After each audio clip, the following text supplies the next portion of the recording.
আসসালামু আলাইকুম। জাতির উদ্দেশ্যে ভাষণ দিয়েছেন প্রধান উপদেষ্টা ডক্টর মোহাম্মদ ইউনূস। সেখানে তিনি বলছেন, সংসদ নির্বাচন আগামী এপ্রিলের প্রথমার্ধের যেকোনো দিন। যাক, প্রথমার্ধের মানে এপ্রিলের ১৫ তারিখের আগে যেকোনো দিন।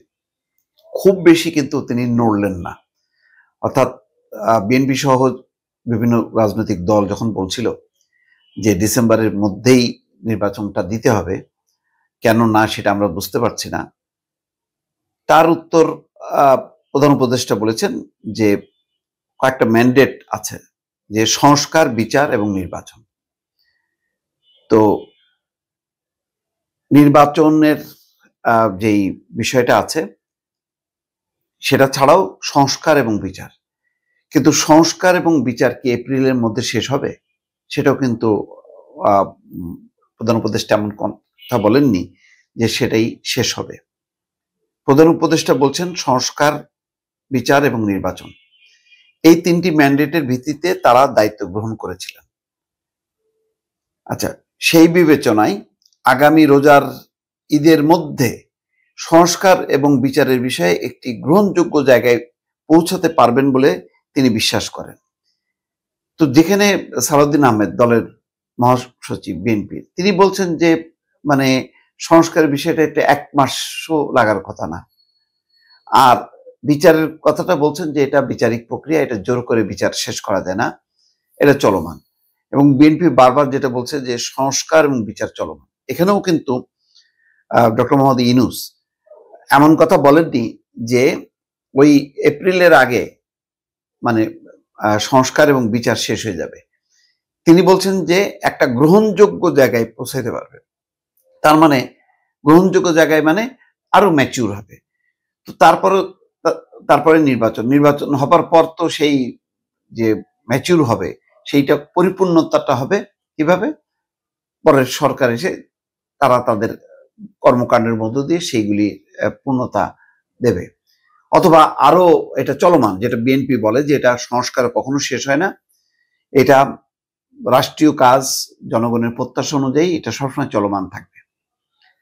আর বিচার তো একেবারে আদালতের ব্যাপার, এটা বলা যায় না যে অমুক বছরের অমুক দিনের মধ্যে শেষ করব।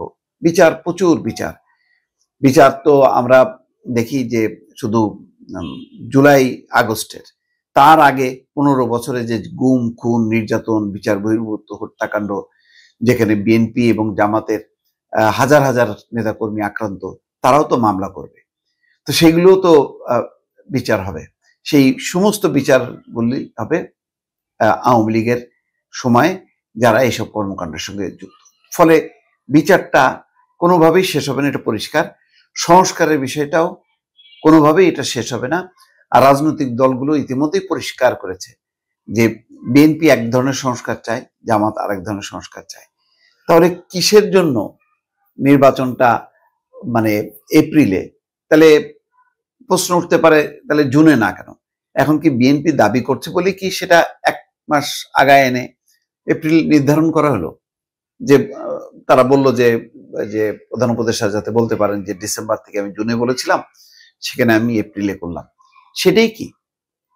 যদি ইতিমধ্যে জুলাই সনদ এবং সংস্কারের মোটা দাগের কমন গ্রাউন্ডগুলি যদি এক হয়, তাহলে এটার জন্য তো মানে অপেক্ষা করার দরকার নেই মাসের পর মাস। বরং একটা নির্বাচিত সরকার আসলে মানুষ বলবে যে একটা দেশ একটা যেই পরিস্থিতির মধ্যে পড়েছিল সেখান থেকে উঠে দাঁড়িয়ে আবার নির্বাচনের মধ্য দিয়ে একটা নির্বাচিত সরকার দেশটাকে পরিচালনা করছে, সেটাই বরং ভালো ছিল। কিন্তু ইন্টারিম পিরিয়ডটা এই যে টেনে টেনে লম্বা করা, এটা নিয়েও কিন্তু একটা প্রশ্ন আসবে। এবং আজকে ডক্টর মোহাম্মদ ইউনূসের বক্তব্য কিন্তু একটা পরিষ্কার হলো যে সংস্কার এবং বিচার একটা গ্রহণযোগ্য জায়গায় যাবে, মানে এমন না যে সেটা শেষ হবে। তাহলে গ্রহণযোগ্য জায়গায় যাবে, তাহলে এখন যদি ডিসেম্বরের মধ্যে নির্বাচন হয়, তাহলে কি সেই গ্রহণযোগ্য জায়গায় বা বিচার সংস্কার এটা কি থেমে যাবে? রাজনৈতিক দলগুলো কি করবে না? আর আমি গ্রহণযোগ্য জায়গায় যেও যদি রাজনৈতিক দলগুলো যদি এটা ভেতর থেকে গ্রহণ না করে, তাহলে তারা ক্ষমতায় যাওয়ার পর সেটা যে মানে ইমপ্লিমেন্ট করবে তার নিশ্চয়তা কি? অনেকগুলো প্রশ্ন থেকে যায়। তো ফলে আহ, এটার ব্যাপারে কিন্তু একটা ধোঁয়াশা থেকে গেল। রাজনৈতিক দলগুলো নিশ্চয়ই বক্তব্য দেবে। আমার কাছে মনে হচ্ছে যে এটা এক ধরনের, মানে যেহেতু বিএনপি বলছে সুতরাং একটু আমি আগায় নিয়ে আসলাম। মানে ডিসেম্বর তো নাই, আমার যে লাস্ট যে ওয়ার্ডটা ছিল জুনের থেকে আমি 1 মাস আগে আনলাম। কিন্তু এই লম্বা সময়, এখন এই জুন মাস থেকে শুরু করে আগামী বছরের মানে এপ্রিল, এই সময়ের মধ্যে যদি অনাকাঙ্ক্ষিত অনেক রকম পরিস্থিতি হয়, তাহলে একটা অনির্বাচিত সরকার, একটা অসাংবিধানিক সরকার, সেটা যদি সামাল দিতে না পারে, কোনো কারণে তৃতীয় পক্ষ যদি এখানে একটা পরিস্থিতি তৈরি করে, তাহলে সেই নির্বাচনটা তো আবারও একটা মানে গর্তের মধ্যে পড়বে। তাহলে মানে যতক্ষণ না পর্যন্ত একটা নির্বাচিত সরকার না আসতেছে, দেশের মানুষের ভাগ্য কিন্তু একটা পেন্ডুলামের মতন কিন্তু দুলতে থাকবে। এটা কি মানে এই অবস্থাটা তৈরি করাটা খুব জরুরি ছিল। এটা পরিষ্কার হয়ে গেল যে নির্বাচন বিষয়ে রাজনৈতিক দলগুলোর মধ্যে ঐক্যটা নেই। তাহলে জোর করে কি আমি সংস্কার এবং বিচারের বিষয়ে একটা ঐক্যমত্য তৈরি করে আমি ঘোষণা করে দেবো এটাই জুলাই সনদ, আর এটাই সবাই মানতে বাধ্য হবে? এটাই কি সবার মতামতের ভিত্তিতে একটা অন্তর্বর্তী সরকার হইল? এটা তাহলে কি অন্তর্বর্তী সরকারও কি নিজেই একটা পক্ষ হয়ে গেল কিনা? অনেকগুলো কিন্তু রাজনৈতিক প্রশ্ন সামনে চলে আসলো। দর্শক, ভালো থাকবেন। আল্লাহ হাফেজ।